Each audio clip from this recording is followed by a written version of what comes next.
அனைவருக்கும் வணக்கம். இந்த வீடியோவில் நம்ம பார்க்க போகிற டாபிக் என்ன பார்த்தீங்கன்னா ஸ்டேட்மெண்ட் டு இம்பேரட்டிவ். ஓகேவா?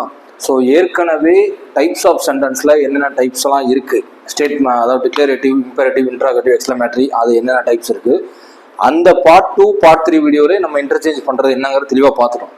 இருந்தாலும் அவங்க தனியாக மென்ஷன் பண்ணியிருக்கனால இன்னும் நிறைய எக்ஸாம்பிள் வச்சு இது நடத்தினோம்னா தான் கிளாரிட்டியாக புரியும். அதுக்காக தான் திரும்பவும் இதே டாப்பிக்கை ஸ்டேட்மெண்ட் டு இம்பேரட்டிவ்னு அந்த டாப்பிக்கை மட்டும் தனியாக எடுத்திருக்கேன். ஓகேவா?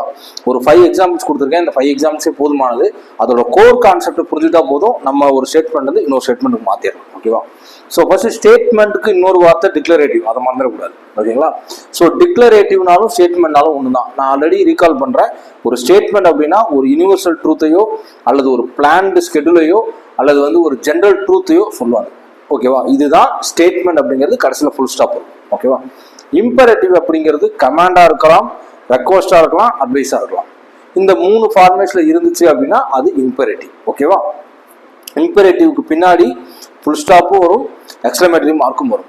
ஸோ எப்பவுமே இந்த டைப்ஸ் ஆஃப் சென்டென்ஸை பொறுத்த வரைக்கும் அந்த கோர் கண்டென்ட் மீனிங்கை வச்சு தான் நம்ம ஐடென்டிஃபை பண்ணணும். ஏன்னா ஃபுல் ஸ்டாப் வருது, இது டிக்ளரேட்டிவ், இல்லை எக்ஸ்க்ளமேட்டரி மார்க் வருது அதனால இது எக்ஸ்க்ளமேட்டரி அப்படின்னு நம்ம கண்டுபிடிக்கவே முடியாது. ஏன்னா இம்பரேட்டிவ்ல ஃபுல் ஸ்டாப்பும் வரும், எக்ஸ்க்ளமேட்டரி வரும். ஸோ அப்போ கன்ஃபியூஷன் ஆகும். அப்போ அந்த ஸ்டேட்மெண்ட் என்ன மீனிங் கொடுக்குதுங்கிறத ரொம்ப தெளிவாக அண்டர்ஸ்டாண்ட் பண்ணிக்கணும். இப்போ நேராக டாபிக்ல போயிடலாம். Statement to imperative. ஓகேங்களா? ஸோ ஸ்டேட்மெண்ட் டு இம்பரேட்டிவ் இங்கிட்ட வந்துடுறேன் தெளிவாக போய். ஸோ பார்த்தீங்கன்னா தெரியும், you should close the door. You should close the door. You should close the டோர்னா என்னன்னா, நீங்க கதவை மூடணும். நீங்க கண்டிப்பா கதவை மூடணும். இது ஒரு ஆங்கிள் பார்த்தா இம்பரேட்டிவ் மாதிரி தெரியலாம். ஓகேவா? பட் ஆனா அது இம்பரேட்டிவ் கிடையாது, ஸ்டேட்மெண்ட்ல தான் இருக்கு. இது ஒரு இன்ஸ்ட்ரக்ஷன் ஃபார்மேட்ல வருது. யூ அப்படின்னு மென்ஷன் பண்ணிட்டாலே ஒரு சின்ன க்ளூ இருக்கு. எப்படின்னா, யூ உங்களுக்கு கட்டளை மாதிரி தெரியுது, இம்பரேட்டிவ் ஃபார்ம் மாதிரி தெரியுது அப்படின்னா யூ அப்படிங்கிற செகண்ட் பர்சன் சப்ஜெக்ட் யூ அப்படிங்கிற வேர்டு வந்ததாலே ஸ்டேட்மெண்ட் தான். ஏன்னா எந்த ஒரு இம்பரேட்டிவ் ஃபார்ம்லுமே யூங்கிறது வரவே வராது. ஓகேவா? அப்ப இம்பரேட்டிவ் ஃபார்ம் மாதிரியே இருக்கு, பட் ஆனா கன்ஃபியூஷன் ஆகுதுன்னா யூ வந்துச்சுன்னா இம்பரேட்டிவ் ஃபார்ம் கிடையாது கண்டிப்பா. சோ இங்க சொல்லிருக்காங்க பாருங்க, you should close the door. 90% கிடையாது. ரெண்டாவது கான்செப்ட் பார்த்தா யூ ஷுட்னு வந்துட்டாலே இன்ஸ்ட்ரக்ஷன் தான். அது இன்ஸ்ட்ரக்ஷன் ஃபார்மேட்ல தான் அது சொல்லியிருக்காங்க. You should close the door. அது இம்பரேட்டிவ் ஃபார்ம் போது எப்படி மாறுதுன்னு பாருங்க. க்ளோஸ் த டோர், நீங்க கதவை மூடணும். இது கட்டளை வாக்கியம் அல்ல. கதவை மூடு, இதுதான் கட்டளை வாக்கியம். ஸோ ரெண்டுக்கும் ஒரு சின்ன டிவியேஷன் தான் வார்த்தை. ஆனா அந்த சொல்ற வே ஆஃப் டோன் எப்படி மாறுது பாருங்க. நீங்க கதவை மூடணும், நீங்க ப்ராப்பரா யூனிஃபார்மோட வரணும், நீங்க ப்ராப்பரா ஷூ போட்டு வரணும். இது எல்லாமே கட்டளை கிடையாது, இதெல்லாம் ஒரு இன்ஸ்ட்ரக்ஷன் ஃபார்மேட். அப்போ அது டிக்ளரேட்டிவா தான் எடுத்துக்க முடியும். கதவை மூடு, ஷூவை போடு, யூனிஃபார்ம்ல வா, இதுதான் என்னது imperative form. So you should அப்படியே எடுத்துட்டோம்னா க்ளோஸ் த டோர் அப்படியே இருக்கு. ஓகேவா? ஸோ இதுல உங்களுக்கு தெளிவா புரிஞ்சுக்கும். அடுத்த செகண்ட் எக்ஸாம்பிள் பாருங்க. It is necessary to study well. It is necessary to study well. நல்லா படிக்க வேண்டிய நெசசரி கண்டிப்பா இருக்கு. இட் இஸ் நெசசரி, இது கண்டிப்பா தேவை நல்லா படிக்கிறதுங்கிறது அப்படின்னு சொல்றாங்க. நல்லா படி, அவ்வளவுதான். Study well.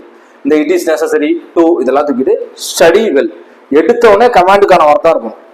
நல்லா படி, அவ்வளவுதான். இதுதான் இம்பரேட்டிவ் ஃபார்ம். ஓகேவா? You must be careful while crossing the road. Already சொன்ன மாதிரி யூ அப்படின்னு வந்துருச்சு. மஸ்ட் ஷுட் எல்லாம் வந்தாலும் அது இன்ஸ்ட்ரக்ஷன் ஃபார்மேட் தான். கண்டிப்பா நீங்க அதை ஃபாலோ பண்ணணும். You must be careful while crossing the road. Cross பண்ணும்போது நீங்க கண்டிப்பா ரொம்ப கேர்ஃபுல்லா இருக்கணும். அவ்வளவுதான். அப்ப இது எப்படி சொல்லலாம்? Be careful while crossing the road. Road cross பண்றப்ப கேர்ஃபுல்லா இரு, அவ்வளவுதான் கான்செப்ட். இருக்கணும், இரு. ஸ்டேட்மெண்ட் மீனிங் எல்லாமே இருக்கணும், இம்பேரட்டிவ் ஃபார்ம் எல்லாமே இரு, அவ்வளவுதான். ஸோ இந்த மீனிங் தான் தெளிவாக கொடுக்கும். ஸோ ஃபார் எக்ஸாம்பிள் பாருங்க, you are advised to speak politely.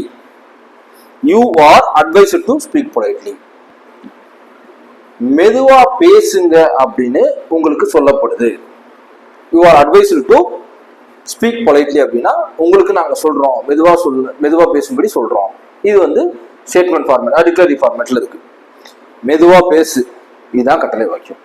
Speak politely, அவ்வளவுதான் முடிஞ்சிருச்சு. யூ ஆர் அட்வைஸ்டு டு இது எல்லாத்தையும் தூக்கிட்டு கடைசி கமாண்ட் செக்ஷன்ல இருந்து ஆரம்பிக்கிறமே ஸ்பீக் பொலைட்லி, அவ்வளவுதான். ஓகேவா? You have to follow the instruction. நீங்க நல்லா யோசிச்சு பாருங்க. You have, you are advice, you must be, you should. இந்த you should, you must, you have எல்லாமே இன்ஸ்ட்ரக்ஷன் ஃபார்மேட் தான். அதை நீங்க குழப்பிக்கவே வேணாம். ஸோ இம்பேரட்டிவ் மாற்றும் போது அப்படியே அந்த ஏரியாவை தூக்க வேண்டியதான். தூக்கிட்டு டேரக்டா கமாண்ட் வேர்டு எதுனா இருக்குதோ அதுல இருந்து கட் பண்ணி அப்படியே எடுத்துட வேண்டியதான். ஓகேவா? So you have to follow the instruction, follow the instruction முடிஞ்சு போச்சு. யூ ஹேவ் டு அப்படிங்கிறத தூக்கிடுவீங்க. ஸோ அப்ப இதெல்லாம் வந்து ஸ்டேட்மெண்ட் பிரதிபலிக்கிற வார்த்தைகள். You should, you must, you have, இது எல்லாத்தையும் கட் பண்ணிட்டு டைரக்டா கமாண்ட் ஃபார்ம்லயோ ரெக்வெஸ்ட் ஃபார்ம்லயோ அட்வைஸ் ஃபார்ம்லயோ கட் பண்ணி அப்படியே வெளியே எடுக்கணும். அவ்வளவுதான். செய், செய்யணும், செய்வாங்க, இதெல்லாம் இம்பேரட்டிவ் கிடையாது. செய், அவ்வளவுதான். இந்த வார்த்தையை மட்டும் மறந்துடாங்க. இம்பேரட்டிவ் ஃபார்ம் மாற்றும் போது நீங்க வாசிக்கும் போது நான் சொன்ன மீனிங் கிடைக்கணும். பண்ணு, செய், இதான். இருக்கணும், போகணும், வைக்கணும், இந்த மாதிரி மீனிங் வந்துச்சுன்னா அது எல்லாமே ஸ்டேட்மெண்ட் ஃபார்ம் தான். ஸோ கன்ஃபியூஸ் ஆகிக்காதீங்க. ஸ்டேட்மெண்ட்லையும் ஃபுல் ஸ்டாப் வரும், இம்பேரட்டிவ் ஃபார்ம்லையும் ஃபுல் ஸ்டாப் வரும். ஸ்டேட்மெண்ட்டும் பார்க்க இம்பேரட்டிவ் ஃபார்ம் மாதிரி தான் இருக்கும். ஸோ அதில் கன்ஃபியூஷன் பண்ணிக்க கூடாது. அதுக்கான தெளிவான எக்ஸ்பிரஷன் தான் நான் கொடுத்துருக்கேன். ஸோ இதை நம்ம ஃபுல்லாக அண்டர்ஸ்டாண்ட் பண்ணிக்கணும் அப்படின்னா நிறைய எக்ஸசைஸ் பண்ணி பார்க்கணும். அப்போதான் என்ன செய்ய முடியும், நம்மளால ப்ராப்பராக ஐடென்டிஃபை பண்ணிக்க முடியும். நம்மளால ஏதாவது எக்ஸெப்ஷன் கேஸ் ஏதாவது இருக்கா அப்படிங்கிறத கண்டுபிடிக்க முடியும். ஓகேவா? ஸோ இப்போ இந்த வீடியோவில் ஸ்டேட்மெண்ட் டு இம்பேரட்டிவ் எப்படி மாற்றுறதுங்கிறத தெளிவாக சொல்லிட்டேன். டிஎன்பிசிக்கு இது போதும். பட் ஆனால் நிறைய எக்ஸசைஸ் பண்ணி பார்க்கணும், அது மேண்டேட்டரி. ஓகேவா? ஸோ நெக்ஸ்ட் வீடியோவில் அடுத்த டாபிக் பார்ப்போம். Thank you so much. தேங்க்யூ.